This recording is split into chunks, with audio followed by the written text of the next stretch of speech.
எனக்கு அருமையானவர்களே, ஆண்டவராய் இயேசு கிறிஸ்துவின் இனிய நாமத்தில் மறுபடியும் என்னுடைய அன்பின் வாழ்த்துக்களை தெரிவிப்பதில் மகிழ்ச்சி அடைகிறேன்.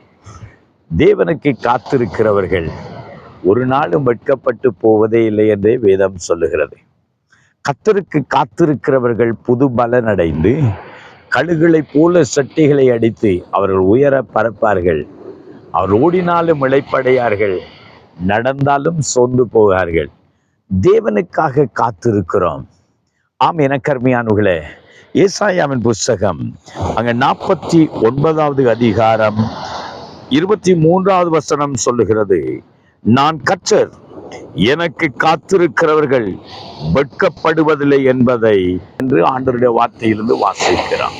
கர்த்தர் சொல்லுகிறார், நான் கர்த்தர், எனக்கு காத்திருக்கிறவர்கள் ஒருபோதும் வெட்கப்பட்டு போவதே இல்லை. ஆமென். கர்த்தருடைய ஜனம் கர்த்தருக்கு காத்திருக்கும் போது ஒரு நாளும் வெட்கப்பட்டு போவதே இல்லை. சில நேரங்களிலே காத்திருப்பது என்பது நமக்கு கடினமானது. ஏன் சில நிமிடங்கள் கூட சிலரால் காத்திருக்க முடியாமல் போகிறது. ஒரு பஸ் ஹால்ட்டுக்கிட்டு போகிறோம். அந்த பஸ் ஹால்ட்டுக்கிட்ட போய் நாங்கள் பிரயாணப்பட போகிறோம். இங்கிருந்து நான் டவுன் போக வேணும். அந்த பஸ்ஸை ஒரு 5 நிமிடம் காணையில்லை என்றால் அந்த பஸ்ஸை நாம் திட்டிக்கொண்டே இருப்போம். என்னதான் அந்த பஸ் செய்கிறோ தெரியாது, இந்த பஸ்காரன் அங்கே தான் போயிட்டானோ தெரியாதுன்னு சொல்லி சிலவில் அவனுக்கு திட்டிக்கொண்டே இருப்போம். சில நேரம் பஸ்ஸில் ஏறி விட்டோம், நமக்கு கொஞ்சம் நேரங்கள் தாமதமாகிறது, பஸ் கொஞ்சம் ஸ்லோவாக போய் கொண்டிருக்கிறதுனா அந்த பஸ்காரனை திட்டுவோம். என்ன அந்த பஸ்ஸை இவன் ஓடிக்கொண்டிருக்கிறானா, இல்லாவிட்டால் பஸ்ஸை உருட்டி கொண்டிருக்கிறானா என்று சொல்லி கேட்போம். யாராவது வருவர் என்று சொன்னால் தருவன் என்று ஏதாவது சொல்லிக்கொண்டு அவங்க வர தாமதமானா அவனுக்கு விரோதமா முறுமுறுக்க ஆரம்பிப்பான். ஏமாற்றிட்டான், இப்படிதான் இவன் எல்லாம் சொன்னா நேரத்துக்கு வரமாட்டான், செய்ய மாட்டான், நம்பிக்கை இல்லாதவன் அப்படின்னு சொல்லி நம்ம அவனை திட்ட ஆரம்பிப்போம், அவனை தூற்ற ஆரம்பிப்போம். ஆனால் கர்த்தருக்கு காத்திருப்பது என்பது நாம் இந்த வார்த்தையோடு ஒப்பிடும்போது சில வேளைகளில் நமக்கும் தாமதமாகும் போது நாம் திட்டுகிறோம், சிலவுல முறுமுறுக்கிறோம், சந்தேகப்படுறோம் இல்லையா? ஆனால் ஆபிரகாமை கவனித்து பாருங்கள். ஆண்டவர் அவனுக்கு வாக்குத்தத்தம் கொடுத்திருந்தார். ஆண்டவருடைய வாக்குத்தத்தத்தை நம்பி தன்னுடைய சொந்த ஜனத்தை, சொந்த தேசத்தை, இனத்தை விட்டு ஆண்டவரை பின்பற்றி போனான். 25 வருடங்கள் தேவனுடைய வாக்குத்தத்தத்துக்காய் காத்திருந்ததை பார்க்கிறோம். சாராளுடைய கற்பம் செத்து போனதையும் தன்னுடைய சரீரம் பலவீனமானதையும் ஆபிரகாம் பார்க்கவே இல்லை. தேவனுடைய வாக்குத்தத்தத்துக்காக காத்திருந்தான். தேவன் அவனுடைய தேவன் என்று சொல்வதில் அவனை தேவன் வெட்கப்படுத்தவில்லை.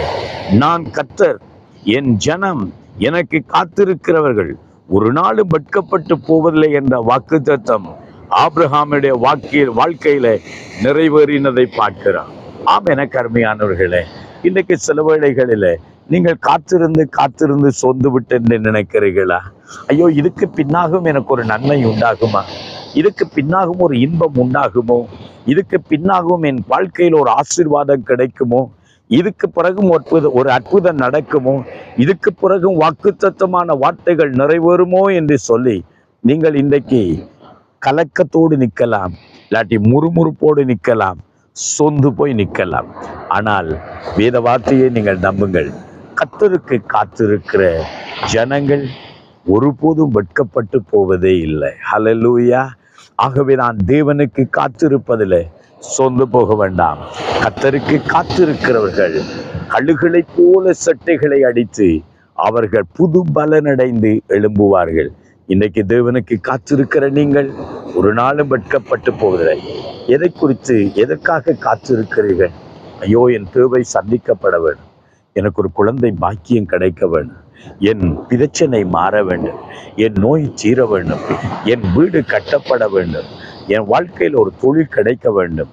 நீங்கள் காலையும் இந்த வேளையில எதிர்பார்ப்போடு காணப்படுகிறீர்களா? உங்களுக்காக நான் ஜெபிக்கட்டுமா? கர்த்தர் உங்களை ஆசீர்வதிப்பாராக. தகப்பனே, உம்முடைய பிள்ளைகள் யார் யார் ஆண்டவரே தங்கள் வாழ்வுக்காக, தங்கள் எதிர்காலத்துக்காக காத்திருக்கிறார்களோ, இன்றைக்கு தேவன் உம்முடைய பிள்ளைகளுக்கு உதவி செய்யும். ஆண்டவரே, நீண்ட நாள் காத்திருக்கிற ஒரு குழந்தை பாக்கியம் இல்லையே என்று சொல்லி காத்திருக்கிற பிள்ளைகளுக்கு ஆண்டவரே கர்த்தரே ஒரு அற்புதத்தை செய்தல்ல. உடைய கற்பம் திறக்கப்படட்டும், குழந்தை கிடைக்கட்டும் அப்பா. கடன் தொல்லை, இந்த கஷ்டம் மாற வேண்டும் என்று காத்திருக்கிறார்களே, தேவன் உம்முடைய பிள்ளைகளுக்கு உதவி செய்வீரா. ஒரு வியாதி, ஓ ஆண்டவர், வேதனையில நிற்கிறார்களே, தேவனே உம்முடைய பிள்ளைகளுக்கு இறங்குவீராக. ஆண்டவரே, இந்த தேவை சந்திக்கப்பட வேண்டும், இந்த வீடு கட்டப்பட வேண்டும் என்று சொல்லி கலக்கத்தோடு நிற்கிற பிள்ளைகளுடைய வாழ்க்கையில ஒரு அற்புதத்தை செய்வீரார். பிள்ளைகளுடைய திருமண வாழ்க்கைக்காக காத்திருக்கிறார்கள் ஆண்டவரே, தங்களுடைய வேலைக்காக காத்திருக்கிறார்கள் ஆண்டவரே, பணத்துக்காக காத்திருக்கிறார்கள், ஒரு குழந்தைக்காக காத்திருக்கிறார்கள். தேவனே, உம்முடைய பிள்ளைகளுக்கு இறங்குவீராக, உதவி செய்யும். இயேசுவின் நாமத்தினாலே உடைய பிள்ளைகளை நாங்கள் ஆசீர்வதித்து ஜெபிக்கிறோம் நல்ல பிதாவே. ஆமென், ஆமென். கர்த்தர் நல்லவர், உங்களோடு கூட உங்களை ஆசீர்வதிப்பார். ஆமென், ஆமென்.